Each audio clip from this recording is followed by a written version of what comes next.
Kisah Medeni. Kali ini cerita dari Mbak Rini. Hai Mbak Rini, aku ceritain ya kisah kamu di sini. Mbak Rini ini seorang perempuan berumur 39 tahun. Di tahun 2019 dia kena PHK karena COVID. Nah, untungnya perusahaannya itu kasih pesangon. Dengan uang pesangonnya itu dia jadikan modal usaha di kampungnya. Jadi setelah Mbak Rini ini mendapatkan pesangon, dia pulang ke kampung halamannya di daerah Jawa Tengah. Dia membuka semacam kayak butik kayak gitu, kayak baju-baju muslimah kayak gitu kan. Karena di sana mayoritas agamanya muslim. Jadi seiring berjalan waktu sekitar 3 bulanan, usaha Mbak Rini ini ternyata berkembang pesat. Rame banget, dan dia buka butiknya itu di garasi rumahnya, dan dia kan bukanya di desa ya, di kampung kayak gitu. Warga sekitar itu sering datang, sering lihat-lihat dan beli gitu di butiknya Mbak Rini. Mbak Rini ini selama 3 bulanan itu omsetnya bagus. Dan suatu hari Mbak Rini kan lagi di meja kasir tuh, lagi hitung-hitung uang. Wah, alhamdulillah, kata dia, usahaku lancar, banyak uangnya. Ada yang nyeletuk tuh. Wah, uangnya banyak nih Mbak Rini, katanya, usahanya lancar. Terus Mbak Rini jawab, alhamdulillah.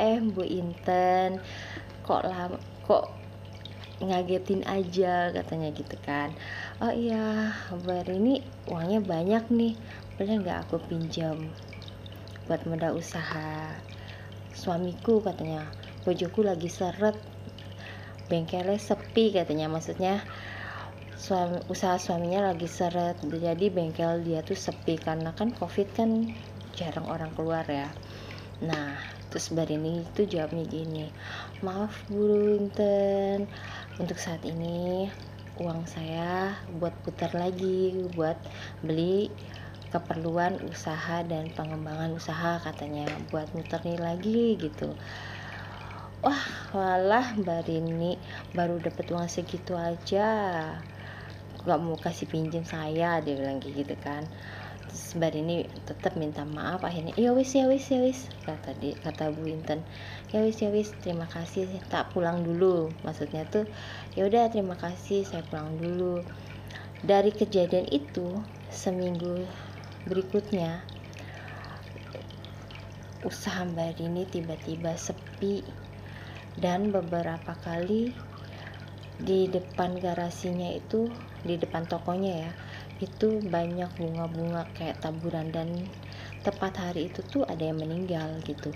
Orang yang meninggal tuh lewat situ, cuman di depan rumahnya doang, di depan rumahnya Mbak Rini aja itu yang ada bunga-bunga taburan bunga orang yang meninggal itu.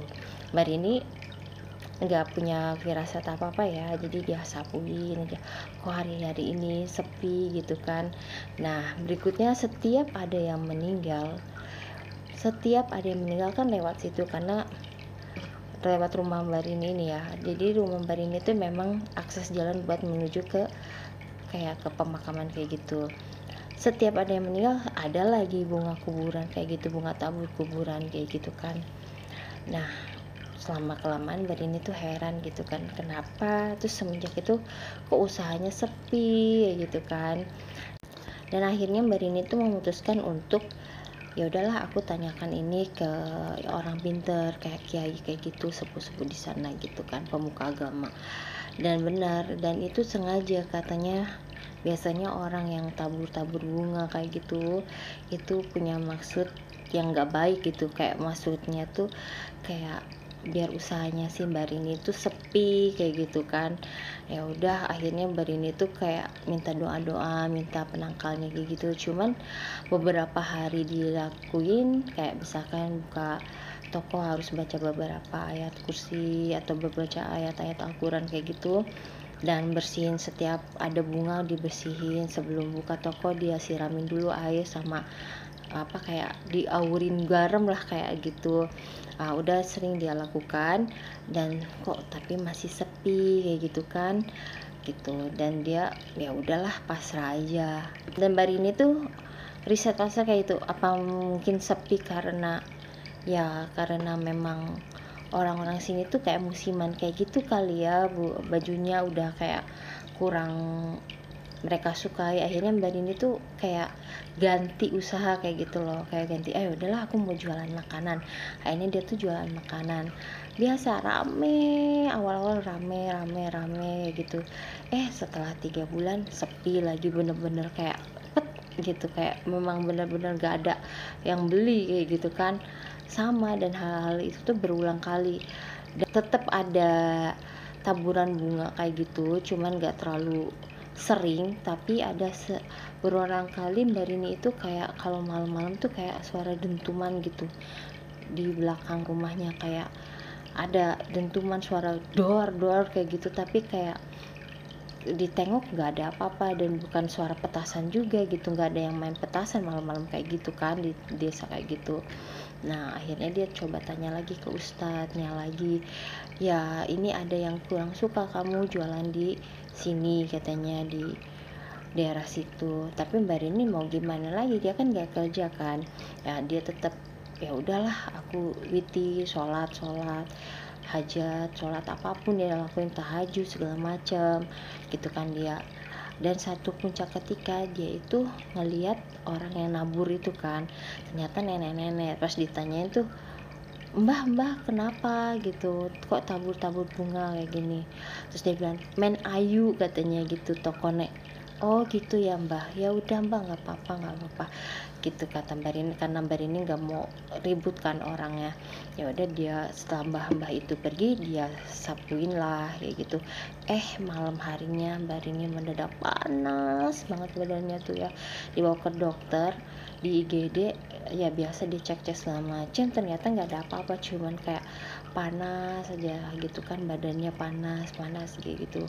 Cuman dicek nggak ada apa-apa. Terus sampai si dokter IGD-nya tuh bingung, ibu abis makan apa? Makan biasa aja gitu, nggak sakit juga gitu kan perutnya gitu, terus nggak pusing juga, cuman badannya panas aja, menggigil kayak kedinginan aja.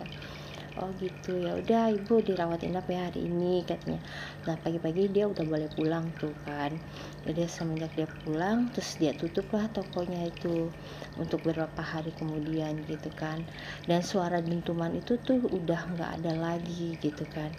Dan alhamdulillahnya seminggu kemudian Mbak Rini tuh dapat telepon lagi dari kantor sebelumnya. Ya udah, Mbak Rini akhirnya bisa bekerja lagi gitu. Dia meninggalkan kampung halamannya ke kota lagi. Gak sampai di situ ceritanya ternyata. Dan Mbak Rini itu sebelum pergi itu, dia itu sempat ketemu mbah-mbah itu, dan mbah-mbah itu bilang, maaf ya mbak, aku dikongkon gitu. Maksudnya dikongkon itu kayak, maaf ya mbak, aku tuh disuruh untuk tabur bunga ya mbak, untuk apa permintaan maafku ini saya doain mbak ini sukses. Oh ya udah bu, nggak apa-apa, sekarang saya udah ada pekerjaan lain kok. Ya udah, akhirnya begitulah ceritanya, semoga bermanfaat. Bye.